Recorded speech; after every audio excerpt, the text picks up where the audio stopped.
এমন নারীও তো আছে, মাঝে মধ্যে দেখা যায় আর কি মাহফিলে হুজুরদের কাছে প্রশ্ন করে, ও হুজুর, এমন কোনো দোয়া থাকলে কইয়া দেন না যেই দোয়া করলে আমার জামাই বেচারা জান্নাতে গেলে হুর পাবেন, জান্নাতে একমাত্র আমি তার থাকবো, কোনো হুর পাবে না। এইরকম প্রশ্ন একদিকে তো প্রশ্নটা নিঃসন্দেহে বড় অজ্ঞতা এবং বড় বেয়াদবির পরিচায়ক, কিন্তু আমি তো বানিয়ে বলছি না, এই দেশেরই বাস্তব ঘটনা এমন। তার মানে কোন পর্যায়ে ঈর্ষা থাকলে জান্নাতে হুর তার সতীন হবে এটা পর্যন্ত সহ্য হয় না, এখন হুররে কেমনে ভাগাইতে পারে। আরে এইরকম নারী তো বহুত আছে, বাসায় গিয়া খালি হুরের বয়ান শুরু করে দেখে যে মাহফিলে হুরনিয়া বয়ান শুনছেন, কোরআনে হুরনিয়া, হাদিসে হুরনিয়া আলোচনা নাই। আরে কি নাই, হুরের বডি কেমন হবে, রূপ কেমন হবে, ভেঙে চুরে সব কিছু তো আল্লাহ এবং তার রসুল জানিয়ে দিয়েছেন।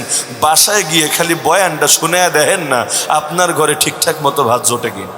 তো দরকার তো ছিল এটা যে নিজের স্বামীর জন্য সাজবে কেন। পুরুষের মন এমনি তো অস্থির, এমনি তো বেচাইন।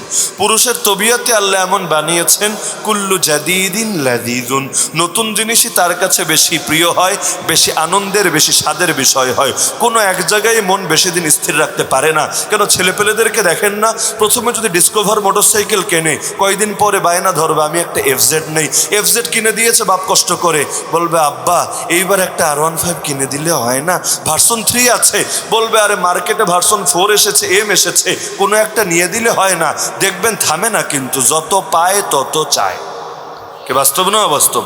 গাড়ির লাইনে যান, মোবাইলের লাইনে যান, পোশাক আশাকের লাইনে যান, এমনকি কোন লাইনের কথা বলবেন, সব লাইনে আল্লাহ আমাদেরকে এভাবেই বানিয়েছেন, যত পায় তত চায়। নবী বলেন, লা ইয়ামলাউ জাওফা ইবনি আদম ইল্লা তুরাব, মানুষের পেট ভরতে পারে একমাত্র কবরের মাটি। কবরের মাটি ছাড়া আর পেটের চাহিদা কখনোই নিবারণ করা যায় না। এমনকি দেখবেন পেটের ক্ষুধার চাইতে চোখের ক্ষুধা আমাদের বেশি। খাবার আপনার পেটে কতটুকু জায়গায় আছে বলেন? 1 কেজি খাওয়ানিতে 1 লগে ঢুকে না। আমাদের পেট কতটুকু, কতই দুর্বল আমরা। এক তিমি মাছ এক বেলায় যা খায়, আমরা ওই পরিমাণ খাবার খেতে কত বেলা লাগে? এক গরু একদিনে যা খায়, আমাদের ওই পরিমাণ খেতে কতদিন লাগে? তাহলে আমাদের পেট যে খুব বড় তা কিন্তু না, কিন্তু চোখ দিয়া পারলে দুনিয়াটাই খায়া ফেলায়। একজন পুরুষ কয়জন নারীকেই ভোগ করতে পারে, কিন্তু বহুত মানুষে তো এমন রাস্তার কোনো মায়ারই বাদ দেয় না। সেই যে নজর দিয়েছে, যতক্ষণ দৃষ্টির আড়ালে চলে না যায় তাকিয়ে আছে তো আছে তো আছেই। কখনো চায়ের দোকানে বসে থাকা মুরব্বীদেরও এমন দেখা যায় যে সামনে দিয়ে ললনারা হেঁটে যাচ্ছে, তারপরও নজর সরাচ্ছে না, সেই যে তাকিয়েছে, যতক্ষণ দেখা যায় দেখেই যাচ্ছে আর দেখেই যাচ্ছে। তো চোখের ক্ষুধা কিন্তু আমাদের পেটের ক্ষুধা এবং অন্যান্য অঙ্গের ক্ষুধার চাইতে অনেক বেশি থাকে। তো এগুলোই তো সমাজের বাস্তবতা। একটা বাড়ি হোক আর একটা বাড়ি চাইবে, একটা গাড়ি হোক আর একটা গাড়ি চাইবে, কম দামি গাড়ি হোক বেশি দামের গাড়ি চাইবে। মানুষের নেচার, মানুষের ফিতরাতটাই এমন হয়ে গেছে। তো এখন এই এক পুরুষকে যদি নারী আটকে রাখতে চায়, এটার জন্য তার কিছু কলাকৌশল তো লাগবেই, নাকি লাগবে না? তো এখন দরকার ছিল সাজগোজ অবশ্যই করবে। নারীর জন্য সাজগোজ করাকে তো আল্লাহ হারাম করেন নাই, বরঞ্চ ক্ষেত্র বিশেষ, এটা তার জন্য নেক আমল এবং সব হবে বটে। কিন্তু সেই সাজগোজ তো স্বামীর জন্য না করবে, ঘরের মধ্যে না করবে, পরপুরুষের জন্য তো আর করবে না। কিন্তু সমাজে তো আমাদের হচ্ছে উল্টা, ঘরের মধ্যে সাজে না আর বাইরে বের হওয়ার সময় এমন ভাবে সাজে যে পরপুরুষের নজরিয়া সরে না। এখন হালতটা কি হয়, কয়েকদিন পর্যন্ত তো ফ্যান্টাসিতে থাকে, তারপর ঘরেরটারে ব্যাকডেটের সেকেলে শাকচুন্নি পেতনি মনে হতে থাকে, আর বাইরে দিয়ে যারা হেঁটে হেঁটে যায় এক একজনের হুরার পরি মনে হতে থাকে।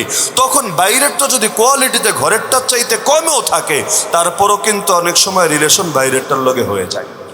বাংলাদেশে যত পরকীয়া হয় ভাই, সব পরকীয়া এমন না যে প্রথম বউয়ের চাইতে পরেরটার মধ্যে গুণ বেশি, কোয়ালিটি বেশি, এই জন্য পরকীয়া হয়েছে, বিষয়টা কিন্তু এমন না।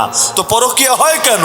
কারণ দেখে আমার বউয়ের চাইতে ওই মেয়েটা যে হয়তো ক্লাসমেট অথবা কলিগ অথবা কিছুই না, আরে সে আমার কেয়ার করে বেশি, সুন্দর করে কথা বলে বেশি, সেজে গোজে আসে বেশি, তো কয়দিন আর এভাবে নিজেকে সামনে রাখে। ঘরে গেলে খালি বকা ঝকা, গালা গালি, ঝগড়া ঝাঁটি, আর নাই নাই নাই, এইটা নাই ওইটা নাই। নবী তো বলেছেন, লাউ আহসানতা ইলা ইহদাহুন্না দাহরা থুম্মা রাআত মিনকা শাইআ ক্বালাত মা ওয়াজাদতু মিনকা খায়রান কাত্তু। আল্লাহর রাসূল বলেন, নারীদেরকে আল্লাহ এভাবেই সৃষ্টি করেছেন, টানা এক যুগ যদি তুমি তারে খালি দিয়েই যাও, যত রকম অনুগ্রহ সম্ভব সবই করে যাও, এক যুগ পরে খালি একটা দোষ দেখে তোমার মধ্যে, বলবে হায় রে, তোমার সংসারে আইসা কিছুই পাইলাম না। তা আল্লাহ নবী কি বানায় বানায় কথা বলেন নাকি আল্লাহর থেকে জেনে জেনে বলেন? তো নারীদের স্বভাব তো এমনই, নবী তো জানিয়েছেন বাঁকা হাড় থেকে তাদেরকে সৃষ্টি করা হয়েছে, পুরোপুরি সোজা করা সম্ভব না। পুরা সোজা করতে গেলে আর আস্তই থাকবে না, পুরোই ভেঙে যাবে, মানে সংসার আর টিকবে না, সংসার টোটালি শেষ হবে। এ কারণে সবর। আর এক সংসার এমন, এক সংসারের লাইনে সবর করে বহুত মানুষ আল্লাহওয়ালা হয়ে যেতে পারে। সংসার করতে সবর লাগে না? কি মুরব্বীরা কি বলেন, সবর লাগে না? বহুত সবর লাগে। আর যে সবর করে তার সাথে কে থাকে? কে থাকে? ইন্নাল্লাহা মা'আস সাবিরিন। তো যারা সবর করতে জানে তাদের সাথে আল্লাহ থাকে, যার সাথে আল্লাহ থাকে তারই তো আল্লাহওয়ালা বলে। এক বুজুর্গের কাছে এক শিষ্য থাকলো বহুদিন, যে এই বুজুর্গ যোগশ্রেষ্ঠ একজন বুজুর্গ, তো এত বড় বুজুর্গ কেমনে হলো দেখি। এখন দিন যায়, সপ্তাহ যায়, মাস যায়, দেখে সব তো স্বাভাবিক। বুজুর্গের এমন অতিরিক্ত কোনো আমল নাই, অতিরিক্ত কোনো জিকির আজকার তেলাওয়াত মুরাকাবা মুজাহাদা কিছুই নাই, যা দিয়ে তারে বড় একজন শায়েখ, বড় একজন পীর, বড় একজন বুজুর্গ বলা যায়। আমরাও যা করি সেও তাই করে, সাধারণ ফরজ ওয়াজিব সুন্নতে মুআক্কাদাই করে। তার বুঝে আসছে না কিভাবে সে এত বড় আল্লাহর ওলি হলো। একদিন তার জিজ্ঞাসাই করলো, হুজুর অনেক দিন তো থাকলাম, আহামরি কিছু তো দেখলাম, ব্যাপারটা আসলে কি? কোন গোপন আমল আপনার আছে যেটার দ্বারা আপনি এত বড় আল্লাহর ওলি হয়ে গেলেন? এখন হেসে বলে, আরে আমার নিজের কোনো আমল নাই, শুধু একটা জিনিসে আমার আছে, আল্লাহ আমারে সবর দিয়েছেন। ঘরে যেই মানুষটারে নিয়ে আমি থাকি, আর এই মানুষটারে নিয়ে দুনিয়ার কেউই হয়তো সংসার করতে পারতো না, কিন্তু আমি তো আল্লাহ যা দেখেছেন তকদির, এটার উপরে সন্তুষ্ট থেকেছি। সে আমার যতই কষ্ট দেখ না কেন, আমি সবরই করে গেছি। রিজা বিল কাজা, আল্লাহর ফয়সালায় সন্তুষ্টি প্রদর্শন করেছি, কখনো আল্লাহর ব্যাপারে অভিযোগ করি নাই এবং সংসার ভাঙারও কোনো চিন্তা করি নাই। আল্লাহ তাআলা এই বরকতে আমার এগিয়ে নিয়েছে। তো এখন বাস্তবতা এটা, কেউ যত বড় বুজুর্গ হোক, বউয়ের কাছে তো আর অত বড় হয় না, এটা কিন্তু স্বাভাবিক। মানুষ বাপ মায়ের কাছে, বন্ধুর কাছে আর বউয়ের কাছে স্বাভাবিকই থাকে, অস্বাভাবিক হয় না। এক বুজুর্গের কেচ্ছা আছে। এক বুজুর্গ একদিন বাড়িতে আসলো, আসার পর বউ তারে বলছে, কি বুজুর্গি করলা সারা জীবন? আজকে একটা হুজুর দেখছি আকাশ দিয়ে উড়ে যাচ্ছে, তার কোনো ডানা নাই, কোনো অন্য কিছুতে চড়ে নাই, কোনো বিমান না, কিছুই না, বাতাসে বাতাসে বাতাসে উড়ে চলে যাচ্ছে। আর এইটা না খাঁটি হুজুর, এডিরে না বুজুর্গ কয়, তুমি কি করলা সারা জীবন? লোকে হুদাই তোমার কাছে আহে, কি আছে তোমার মধ্যে? এইরকম হুজুর হইতে পারলে না কামে লাগতো। এখন এটা শুনে তিনি খুশি হয়ে গেছেন। তিনি বলেন, আচ্ছা আজকে যে উড়ে গেছে, তোমার কি তাকে পছন্দ হয়েছে বা তাকে আসলেই বুজুর্গ মনে হয়েছে? বললো, হ্যাঁ, বুজুর্গ তো এদেরকেই বলে, তোমার মতো কচুরে কি বুজুর্গ বলে? এখন সেই বুজুর্গ বলল, যাক অবশেষে স্বীকৃতি পাওয়া গেল, আরে সেই হুজুরটা তো আমিই ছিলাম।